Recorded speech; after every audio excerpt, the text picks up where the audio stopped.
RC book കാണിച്ച് നിങ്ങൾ എവിടെന്നെങ്കിലും പൈസ എടുത്തിട്ടുണ്ടോ? അത് ബുക്ക് നോക്കി അറിയില്ലേ? ആ, ഇതിലൊന്ന് ഒപ്പിട്ടെ. ഞാനെന്തിനാ ഒപ്പിടുന്നത്? ലോൺ എടുക്കുന്നത്? നിങ്ങൾ വിറ്റ്നസ്സാ. വിറ്റ്നസ്സോ? അതൊരു സിനിമയല്ലേ? കൂടുതൽ തമാശയൊന്നും വേണ്ട, ഒപ്പിട്ടാ മതി.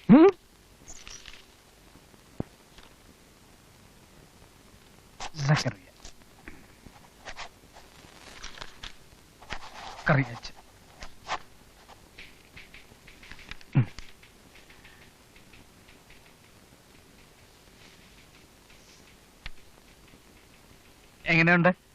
നിങ്ങൾക്കിത് എത്ര ഒപ്പുണ്ട്? അങ്ങനൊന്നുമില്ല, ഒരു സ്റ്റൈലിന് ഞാൻ പലപ്പോഴും പല ടൈപ്പിൽ ഒപ്പിടും, ഒരു ചേഞ്ചിന്. ഇതൊക്കെ എവിടുന്ന് കുറ്റം പറിച്ചു വരുന്നുണ്ട് കർത്താവേ. Correct madam. ഒന്നുമില്ല, ഞങ്ങൾ വേറെ കാര്യം പറഞ്ഞ പേഴ്സണൽ.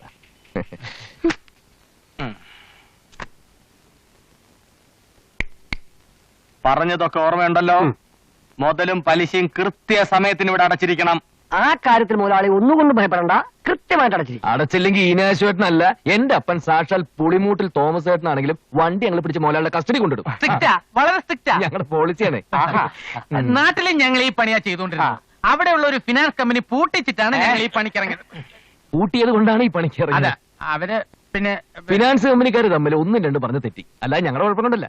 ഈ സണ്ണി ആൻഡ് കറിയെ മുതലാളിക്ക് ധൈര്യമായിട്ട് വിശ്വസിക്കാം. നിങ്ങൾ കൊള്ളാമല്ലോ, നല്ല രസികന്മാരാ. അതെ, എനിക്ക് ഇങ്ങനെയുള്ളവര് വലിയ ഇഷ്ടമാ. ഞങ്ങൾക്കും. അപ്പോഴേ ഇതാണോ നിങ്ങളുടെ ജോലി? അല്ല, അതെ അതെ, വേറൊരു ജോലിയും കിട്ടാത്തോണ്ടല്ല, ഞങ്ങൾ പോവാത്തോണ്ടാ. അതാ മെയിൻ റീസൺ.